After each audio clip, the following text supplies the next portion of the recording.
Hello sir, welcome to social post. Hello అండి.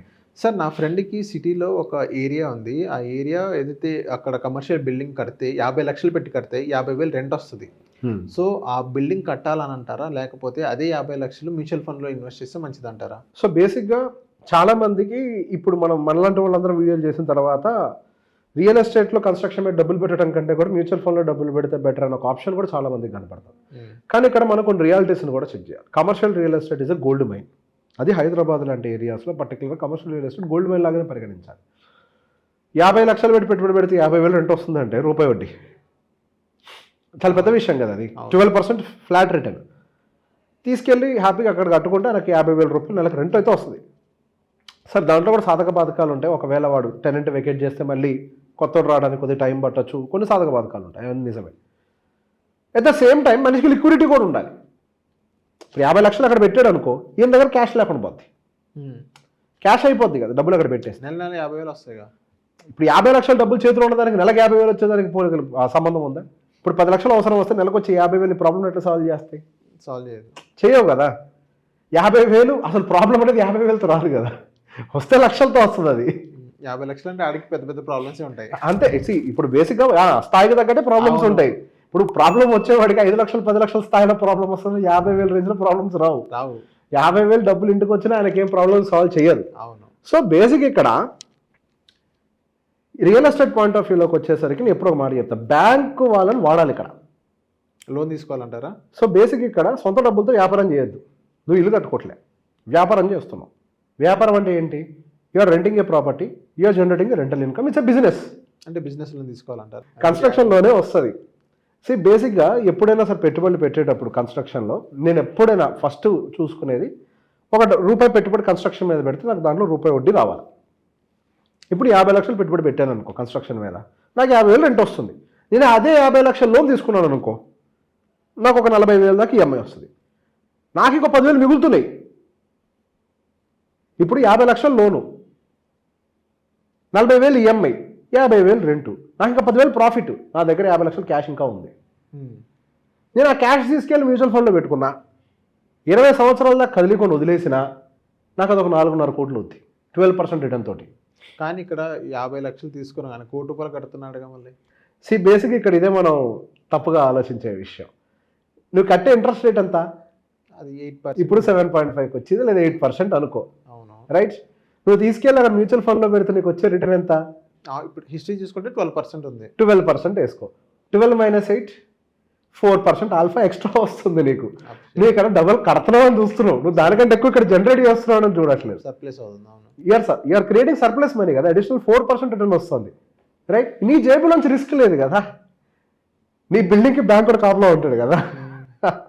ఒకసారి loan తీసుకుంటే బ్యాంక్ కూడా కాపులా ఉంటాడు ఇప్పుడు నీ బిల్డింగ్కి. ఇంకా వాళ్ళేం తప్పు కించపరచట్లేదు, వాళ్ళేం కించపరచట్లేదు బ్యాంక్ వాళ్ళని. పాయింట్ ఇక్కడ ఏంటంటే బ్యాంక్ లోన్స్ని వాడుకోవడం రావాలి. ఓకే. మనకి ఇప్పుడు జేబులో కట్టేది లేదు, యూ హ్యావ్ ఆల్రెడీ 50,000 రెంట్, నీకు ఆప్షన్ ఉంది అక్కడ, నువ్వు కట్టేది 40,000. ఇక్కడ ఇంకా బ్యూటీ ఏమవుతుంది, ఎవ్రీ ఇయర్ నీ రెంటల్ ఇన్కమ్ 5%తో పెరుగుద్ది. అవును, రైట్.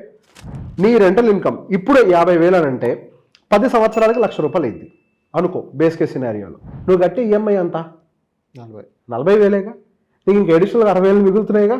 అవును, రైట్. అండ్ నెక్స్ట్ ఇంకో ప్లస్ 50 లక్షలు కార్పస్ ఉంది. And on top of that ఎవరైనా టెనెంట్ వస్తే అడ్వాన్స్ ఇస్తాడు 2-3 నెలలు మళ్ళీ. అడ్వాన్స్ ఇస్తాడు. నువ్వు దాని కావాలంటే డెట్ బేస్ ఫండ్స్ లో పార్క్ చేసి పెట్టుకోవచ్చు. అడ్వాన్స్ లాంటి వాటికి ఈక్విటీలో పెట్టకూడదు. డెట్ బేస్ ఫండ్స్ లో పెడితే అక్కడ ఇంకో 6-7% వస్తుంది. డెట్ ఫండ్స్ లో పెడితే 6-7% రిటర్న్ ఎక్స్ట్రా వస్తుంది. ఎంత బిజినెస్ అవుతుందో బిల్డింగ్ చుట్టూతా. ఇప్పుడు డైరెక్ట్ గా తీసుకెళ్లి 50 లక్షలు డిప్లాయ్ చేస్తే 50,000 రెంట్ వస్తుంది అంతే, ఇంకేం రాదు నీకు. అదే 50 లక్షలు తీసుకొచ్చి మ్యూచువల్ ఫండ్లో పెట్టుకొని అదే 50 లక్షలు బ్యాంక్ దగ్గర నుంచి లోన్ తీసుకుంటే ఇక్కడ 50 లక్షలు పని చేస్తుంటుంది 12% ఎట్ ద రేట్. అంటే ఇక్కడ కూడా రూపాయి వడ్డీ అనుకోండి. సరే ఇక్కడ ఫ్లాట్గా రాదు రిటర్న్, వాలిటాలిటీ ఉంటుంది.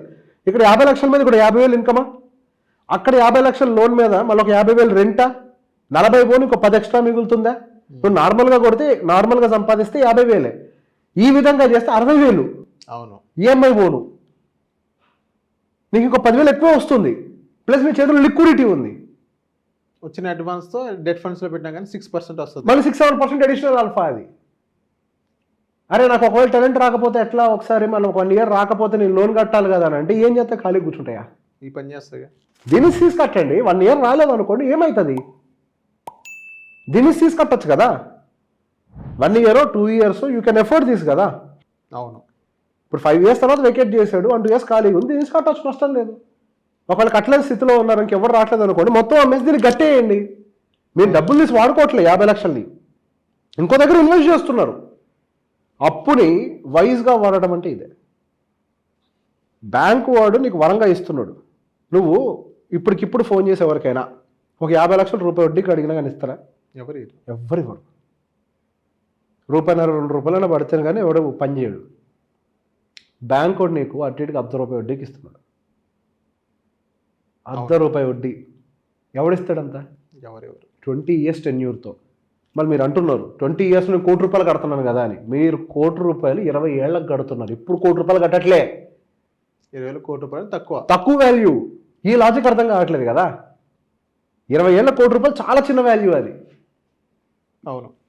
మనకి రూపీ వాల్యూ డిప్రిషియేట్ అవుతుంది కదా. అందరూ భయపడి ఫాస్ట్గా లోన్ క్లియర్ చేసుకుంటారు, తప్పది. డబ్బులున్నా కానీ, డబ్బులుంటే దాన్ని ఇన్వెస్ట్ చేసుకోకుండా ఇక్కడ లోన్ వచ్చే ఆపర్చునిటీ ఉన్న డబ్బులు తీసుకెళ్ళిపోయి కన్స్ట్రక్షన్ మీద పెడతారు, తప్పది. ఎందుకు? వీడు తక్కువకి ఇస్తున్నాడు నీకు already. Use that wisely, invest this wisely. Risk చేయమని చెప్పట్లే, గ్యాంబ్లింగ్ చేయమని చెప్పట్లే, ఇన్వెస్ట్ వైజ్లీ. ఈయన రాబర్ట్ కియోసాకి తెలుసా? Rich dad poor dad. 15,000 rental properties కొన్నాడు. 15,000 రెంటల్ ప్రాపర్టీస్. ఒక్కటి కూడా సొంత డబ్బులతో కొనలే. మొత్తం బ్యాంక్ పైసలు, అన్ని లోనే, మొత్తం లోనే. ఎవ్రీ మంత్ ఈఎంఐ దాని నుంచి వచ్చేదంతా కట్టేస్తాడు. అట్లా రెసిడెన్షియల్ మన ఇండియాలో పనిచేయవు, అమెరికన్ కండిషన్స్ వేరు. The point here is using it wisely. There is an option. నీకు తక్కువ ఇంట్రెస్ట్ రేట్కి వస్తుంది, ఎక్కువ రెంటల్ ఈల్డ్ వస్తుంది అనుకో. ఇక్కడ రూల్ ఏంటి అంటే నువ్వు కట్టే ఇంట్రెస్ట్ రేట్ కంటే నీ రెంటల్ ఈల్డ్ ఎక్కువ ఉండాలి. నువ్వు కమర్షియల్ ప్రాపర్టీ కడుతున్నావు అంటే ₹1 వడ్డీ రావాలి, కమర్షియల్ కానీ రెసిడెన్షియల్ కానీ. ల్యాండ్ ప్లస్ బిల్డింగ్ కాదు, బిల్డింగ్ మీద ₹1 వడ్డీ రావాలి. If you're investing 1 crore you need to get 1 lakh rent. Construction మీద, కాంక్రీట్ మీద. Land plus construction 0.5 is fine.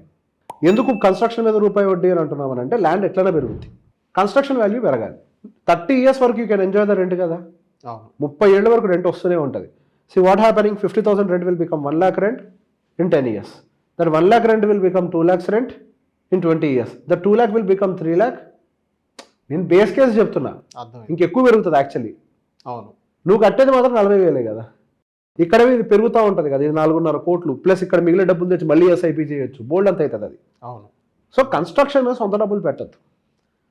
మన సొంత డబ్బులు ఎప్పుడు కూడా ఫిక్స్డ్, అంటే అండర్లయింగ్ వాల్యూ స్ట్రాంగ్ ఉండాలి. కన్స్ట్రక్షన్కి అండర్లయింగ్ వాల్యూ ఉండదు, డిప్రిషియేటింగ్ వాల్యూ. సో దానికి లోన్ వాడండి. లోన్ వాడుకుంటే మీకు 20 years క్లియర్ అయినా డబ్బులు మిగులుతాయి. అనుకుంటాం 1 crore అని, కానీ అది చిన్న వాల్యూ అప్పట్లో. 20 years తర్వాత it's very small amount. So thank you sir, మా సోషల్ పోస్ట్ వచ్చినందుకు. Most welcome.